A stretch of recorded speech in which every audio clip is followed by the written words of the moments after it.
Welcome everyone. आज का हमारा प्रोग्राम का क्वेश्चन है, बहुत ही सिंपल टू नंबर्स को हम ऐड कैसे कर सकते हैं। और यहाँ पे मैंने कुछ डिफरेंट प्रोसेसेस बताए हैं। तो फर्स्ट प्रोसेस में चलते हैं।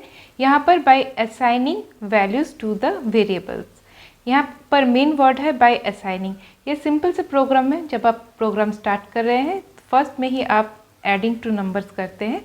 तो यहाँ पर देखिए मैंने लिखा है NO1 इक्वल टू एक नंबर डाला है, एक वैल्यू डाला है, एंड NO2 और एक वैल्यू डाला है। यहाँ पर सिंपल सा ये बात है कि 7 जो राइट हैंड साइड में है वैल्यू वो LHS, left hand side NO1 जो वेरिएबल है वहाँ असाइन होता है। और यहाँ पर एक इक्वल टू साइन, यहाँ पे ये एक असाइनमेंट ऑपरेटर का काम करता है। Next result equal to number 1 plus number 2 और प्रिंट स्टेटमेंट लिखा हुआ है। यहाँ पर और एक मेन बात का ख्याल रखना है, द नंबर ऑफ, ये डबल कोट्स में रखा हुआ है और उसके बाद ही मैंने लिखा है NO1, ये एक वेरिएबल है। मतलब डबल कोट्स में जो है वो स्ट्रिंग है और यहाँ पर एक वेरिएबल है। दोनों दो तरह के अलग अलग आइडेंटिटी है और इसको हमने एक साथ, जब भी हम इसको एक साथ एक लाइन में लिखेंगे, एक कॉमा इसका हम यूज़ करेंगे। तो यहाँ पर देखिए पूरे लाइन में जहाँ पर भी डबल कोट्स और एक वेरिएबल ये दोनों पास पास रखे हुए हैं, वहाँ उन लोगों को ज्वाइन किया गया है एक कॉमा से। चलिए अब रन करके देखते हैं प्रोग्राम को। और ये सिंपल सा प्रोग्राम और आपको टर्मिनल में दिख रहा है, the sum of 7 and 10 is the result value. अब यहाँ पे द सम ऑफ, देखिए ये जैसे कोटेशन में लिखा था उसी तरह से लिखा हुआ है, मगर 7 जो नंबर 1 ये एक वेरिएबल है इसमें था जो यहाँ पे एक्सट्रैक्ट हुआ है। तो अभी आपको पता चल रहा है कि आप जब एक आउटपुट का ये जो स्टेटमेंट कंस्ट्रक्ट करेंगे तब किस तरह से, जस्ट नॉर्मल जैसे हम बोलते हैं ना, जो एक sentence, the sum of this and this, दो numbers, the sum of 2 and 3 is whatever, जो वेरिएबल है उसको वैसे ही रखेंगे और जो इंग्लिश का सेंटेंस टाइप है उसको हम डबल कोट्स में रखेंगे। चलिए अब हम नेक्स्ट प्रोसेस में चलते हैं। यहाँ पे यूजिंग द सम फंक्शन, ये सम जो वर्ड है ये कीवर्ड है और उसके बाद ही देखिए यहाँ पे एक ओपन क्लोज पैरेंथेसिस है। जहाँ पर भी आप ओपन क्लोज पैरेंथेसिस देखेंगे मतलब ये एक फंक्शन है। बाकी जैसे हमने लिया था वेरिएबल असाइन हुआ है नॉर्मल, डिफरेंट कुछ भी नहीं है, मगर रिजल्ट इक्वल टू जो है वहाँ पर देखिए थोड़ा सा चेंज है। मतलब सम फंक्शन हम जब यूज़ कर रहे हैं तब हमें किस तरह से इसे लिखना है ये आपको याद रखना ज़रूरी है। तो ये डिफरेंट फॉर्म ऑफ वर्किंग हम जो प्रोग्राम यहाँ पे कर रहे हैं ये डिफरेंट सिचुएशन में इस्तेमाल किया जाता है। वो जब आप प्रोग्राम करते जाओगे तब आपको ये पता चलेगा। अब इसको भी हम एक बार रन करके देखेंगे। तो देखिए रन करने के बाद सेम आंसर आया है जो पहले वाले कोड में हमने लिखा था, सिंपल, मगर हमने यहाँ पे यूज़ किया है सम फंक्शन। यहाँ पर छोटी छोटी बात जो डिटेलिंग्स है, ये बहुत ही सिंपल प्रोग्राम है, मैं वो आपके सामने रखती जा रही हूँ और बताते जा रही हूँ।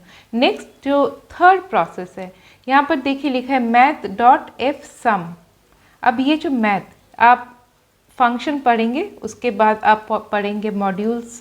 तो जहाँ पर भी ये मैथ ये एक मॉड्यूल की तरह है जो यहाँ पे हम जब यूज़ करते हैं तब हम क्या लिखते हैं, इंपोर्ट मैथ, ये लिखना ज़रूरी है। ये आपको आप देखने को मिलेगा बहुत सारे प्रोग्राम्स में आप इंपोर्ट कर रहे हैं कुछ मॉड्यूल्स और इन मॉड्यूल्स के अंदर ही रहते हैं बहुत सारा फंक्शन जो जैसे लाइब्रेरी होता है वैसे ही यहाँ पे डिस्क्राइब किया होता है कि ये क्या काम करेगा। तो यहाँ पे जस्ट नॉर्मल जो जिस तरह से हमने किया था वैसे ही पिछले प्रोग्राम की तरह है, मगर यहाँ पे math.fsum थोड़ा सा चेंज है। और fsum लिखने के लिए देखिए यहाँ पर जो रिजल्ट में आया है वो एक पॉइंट में आया है, मतलब एक फ्लोट नंबर आया है। इसका मतलब क्या है, fsum का वो आउटपुट जो दे रहा है वो एक फ्लोट नंबर में दे रहा है। नेक्स्ट प्रोसेस जहाँ पर हम यूज़र से इनपुट मांगेंगे। इतनी देर तक हमने क्या किया, हमने स्टैटिक वे से किया, पहले से ही नंबर को हमने डिफाइन कर दिया था। अब यूज़र से हम जब इनपुट मांगते हैं तो नॉर्मल क्या होता है, हम लोग इनपुट, उसके बाद एक हम लोग इसे एंटर अ नंबर इस तरह से लिखते हैं। और बेसिकली पाइथन में जो नॉर्मल वे से लिखते हैं वो जस्ट इनपुट लिख के ही जो आपको सेंटेंस लिखना है वो कोट्स में लिखा रहता है। मगर हमको इंटीजर चाहिए, इसलिए हमने इंट फंक्शन के अंदर ये इनपुट कीवर्ड और उसके बाद जो हमको लिखना था, जैसे यहाँ पे लिखा है enter first number, enter second number, इस तरह से हमने लिखा है। मतलब वो एज अ स्ट्रिंग एक्सेप्ट करेगा, उसके बाद उसको इंटीजर में कन्वर्ट करेगा, उसके बाद वो वेरिएबल में डालेगा। और बाकी सब नॉर्मल है जिस तरह से हमने पिछले प्रोग्राम में किया। अब इसको हम एक बार रन करके देखेंगे। तो देखिए रन करने के साथ साथ ये बोल रहा है एंटर द फर्स्ट नंबर, और एज इट इज़ दिखा रहा है क्योंकि enter the first number, enter the second number ये सारे कोट्स के अंदर है। मतलब कोट्स के अंदर जो भी रहेंगे वो एज इट इज़ डिस्प्ले होगा आउटपुट स्क्रीन में।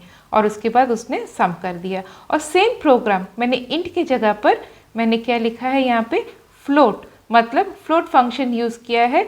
अब तक जो इनपुट आ रहा था वो इंटीजर में था क्योंकि इन फंक्शन लिया था, अब फ्लोट में इनपुट आ रहा है। मतलब नंबर 1 नंबर 2 सभी पॉइंट समथिंग करके आएगा और उसका आंसर भी, रिजल्ट भी पॉइंट में ही आएगा। तब नेक्स्ट हम जब रन इसको कर रहे हैं, देखिए मैं यहाँ पे एज अ इंटीजर ही यहाँ पे इनपुट दे रही हूँ, मैंने कोई पॉइंट मेंशन नहीं किया। मगर जब मैं इसको एज अ आउटपुट देखूंगी, द सम ऑफ, देखिए 9 पॉइंट समथिंग बोल रहा है, 9.0 10.0 या जो भी आप अगर पॉइंट डाल के अगर इसका आप एंटर करते तो कोई भी प्रॉब्लम नहीं होता। और यहाँ पर रिजल्ट भी आपको इस तरह से पॉइंट में ही दिख रहा है, मतलब ये एक फ्लोट में आउटपुट आया है। तो ये सिंपल्स कुछ सम करने के लिए कुछ प्रोसेसेस है जो मैंने आपको बताया। बहुत ही सिंपल चीज़ है, मगर छोटी छोटी बातें जो याद रखने से आपको आउटपुट क्या होगा छोटा सा कोड स्निप में, या फिर इसमें एरर्स क्या है जब एग्ज़ाम में पूछे जाते हैं, आपको बहुत आसानी होगी। Okay, bye bye for today. Next मिलते हैं दूसरे ट्यूटोरियल के साथ।